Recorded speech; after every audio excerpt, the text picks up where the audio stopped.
오늘 함께 큐티할 본문 누가복음 9장 37절에서 50절까지의 말씀입니다. 이튿날 산에서 내려오시니 큰 무리가 맞을세. 무리 중에 한 사람이 소리질러 이르되 선생님 청컨대 내 아들을 돌보아 주옵소서. 이는 내 외아들이니이다.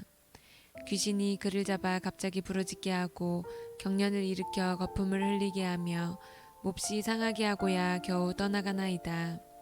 당신의 제자들에게 내쫓아 주기를 구하였으나 그들이 능히 못하더이다. 예수께서 대답하여 이르시되 믿음이 없고 패역한 세대여, 내가 얼마나 너희와 함께 있으며 너희에게 참으리요. 내 아들을 이리로 데리고 오라 하시니 올 때에 귀신이 그를 거꾸러뜨리고 심한 경련을 일으키게 하는지라. 예수께서 더러운 귀신을 꾸짖으시고 아이를 낫게 하사 그 아버지에게 도로 주시니 사람들이 다 하나님의 위엄에 놀라니라. 그들이 다 그 행하시는 모든 일을 놀랍게 여길세. 예수께서 제자들에게 이르시되 이 말을 너희 귀에 담아두라. 인자가 장차 사람들의 손에 넘겨지리라 하시되 그들이 이 말씀을 알지 못하니 이는 그들로 깨닫지 못하게 숨긴 바 되었음이라. 또 그들은 이 말씀을 묻기도 두려워하더라. 제자 중에서 누가 크냐 하는 변론이 일어나니 예수께서 그 마음에 변론하는 것을 아시고 어린아이 하나를 데려다가 자기 곁에 세우시고 그들에게 이르시되 누구든지 내 이름으로 이런 어린아이를 영접하면 곧 나를 영접함이요 또 누구든지 나를 영접하면 곧 나를 보내신 이를 영접함이라.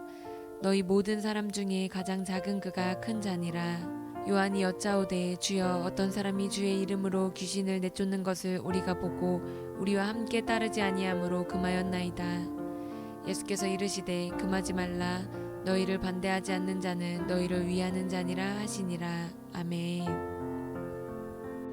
오늘 본문은 예수님을 따르는 제자들의 믿음 없는 모습에 초점을 맞추고 있습니다. 제자들은 예수님께서 귀신 들린 자 그리고 온갖 병자들을 고쳐주시는 장면들을 직접 목격했습니다.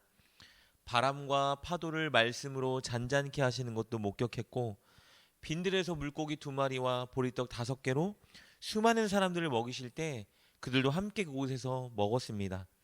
심지어 제자들 중에 3명은 예수님께서 변하시는 영광스러운 모습도 보았고 하나님의 음성도 들었습니다. 그렇다면 이제 예수님께서는 당연히 제자들의 믿음이 성장할 것이라고 기대하겠죠. 그런데 오늘 본문에서 보여지는 제자들의 모습은 예수님의 그런 기대를 철저히 무너뜨립니다. 예수님께서 변모하신 후에 산에서 내려오시자 어떤 사람이 기다렸다는 듯이 소리를 지르며 예수님께 도움을 청합니다. 우리 38절 말씀입니다. 무리 중에 한 사람이 소리질러 이르되 선생님 청컨대 내 아들을 돌보아 주옵소서. 이는 내 외아들이니이다. 왜냐하면 39절에 기록된 것처럼 그의 외아들이 귀신에게 붙들려 간질과 유사한 고통을 겪고 있었는데 오직 예수님만이 그 아들을 고칠 수 있다고 믿었기 때문입니다. 그리고 예수님은 믿음을 가지고 자신에게 간구하는 그의 소원을 들어주십니다. 바로 아들을 고쳐주신 것이죠. 우리 42절 말씀입니다. 올 때에 귀신이 그를 거꾸러뜨리고 심한 경련을 일으키게 하는지라. 예수께서 더러운 귀신을 꾸짖으시고 아이를 낫게 하사 그 아버지에게 도로 주시니. 그런데 이 사건은요, 예수님의 분통을 터지게 만들었습니다. 그 이유는 제자들의 무능력 때문입니다. 우리 40절 말씀 보겠습니다. 당신의 제자들에게 내쫓아 주기를 구하였으나 그들이 능히 못하더이다. 이 아들의 아비는요, 사실 예수님이 산에서 내려오기 전에 이미 제자들에게 찾아가 아들을 치료해달라고 간구했었습니다. 그러나 어떤 제자도 그 아들을 치료해주지 못했습니다. 왜 이 대목에서 예수님의 분통이 터졌을까요? 왜냐하면 예수님께서는 누가복음 9장 1절에 기록된 것처럼 이미 그들에게 귀신을 제어하고 병 고치는 능력을 주셨었기 때문입니다. 제자들을 하나님 나라를 전파하라고 파송하실 때 이미 예수님은 그들에게 능력과 권위를 주셨는데 그들이 전혀 사용하지 못하고 있었기 때문입니다. 그렇다면 제자들은 이미 받았던 능력을 왜 발휘하지 못했을까요? 그 이유는 믿음이 없었기 때문입니다. 41절 말씀입니다. 예수께서 대답하여 이르시되 믿음이 없고 패역한 세대여, 내가 얼마나 너희와 함께 있으며 너희에게 참으리요. 예수님은 제자들을 향해서 믿음이 없고 패역한 세대라고 말씀하십니다. 이것은요, 그들이 이미 귀신을 제어하고 병 고치는 능력과 권능을 받았음에도 불구하고 믿음이 없기 때문에 그 일에 실패한 것입니다. 제자들에게는 예수님을 향한 신실한 믿음이 없었습니다. 한결같고 견고한 믿음이 없었어요.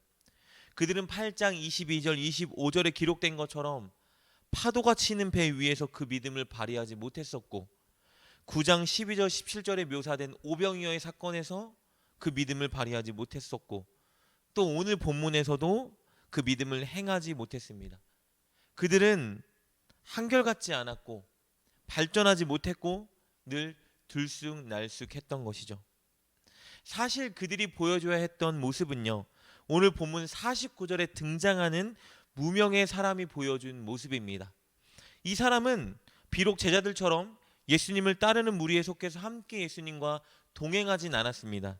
그러나 그는 예수님을 향한 믿음을 가지고 있었고, 그는 예수님의 능력을 힘입어 예수님의 이름으로 귀신 들린 자를 고쳐주고 있었습니다.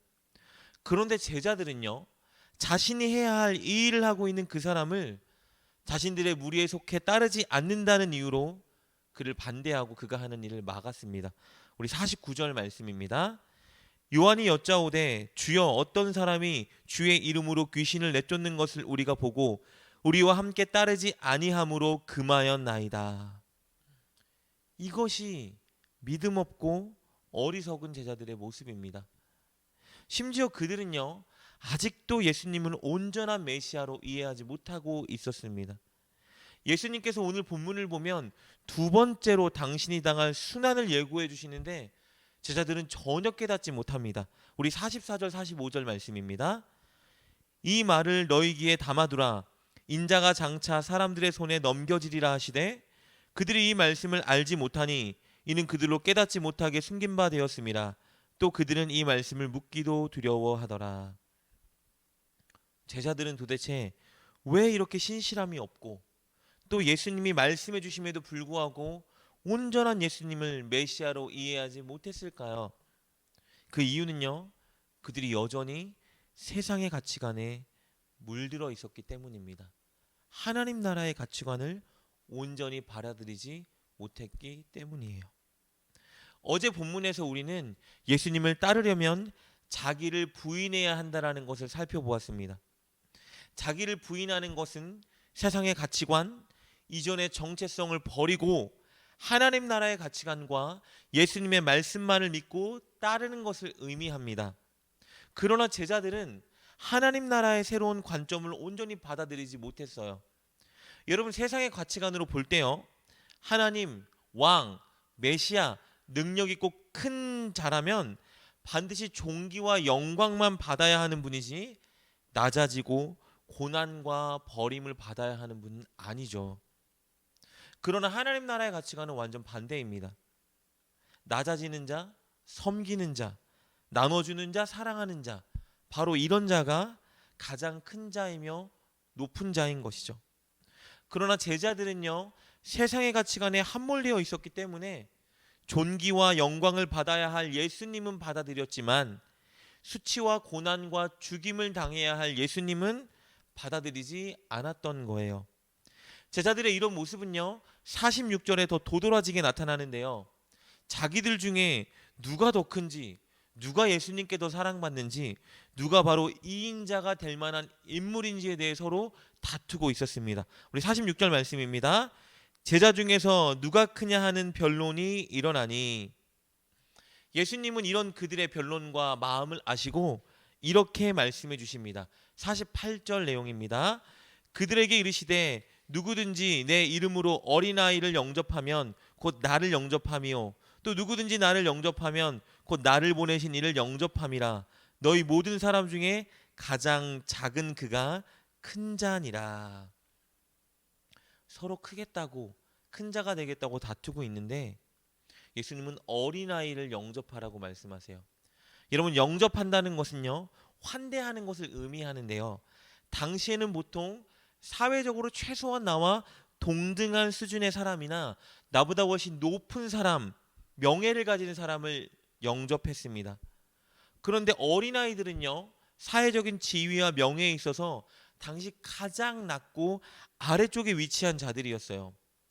어린아이들에게 어른들을 영접하고 환대하라고 말했지 결코 어른들에게 아이들을 환대하고 영접하라고 말하지 않았습니다. 상식에 어긋난 일이에요. 그런데 예수님은 뭐라고 말씀하시죠? 가장 낮은 위치에 있는 이 어린아이와 같은 자들을 영접하라고 말씀하시는 거예요.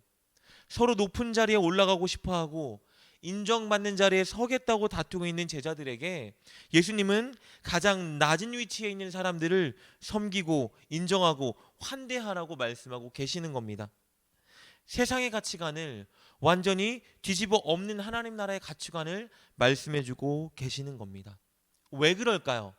왜냐하면 예수님이 이 땅에 오셔서 하신 일이 바로 이 일이기 때문입니다.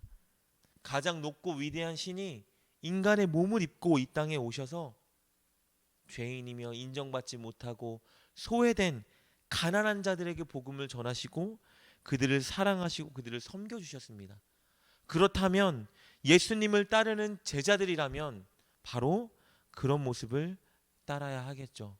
이것이 바로 예수님이 보여주신 모습이고 하나님 나라의 가치관입니다. 사랑하는 여러분, 혹시 여러분은 세상의 가치관에 물들어 있지 않나요? 세상이 추구하는 것을 쫓고 있으면서 큰 자가 되길 원하면서 내 욕심을 이루길 원하면서 혹시 그것이 하나님의 영광을 위해서라고 둔갑시키고 있지는 않나요?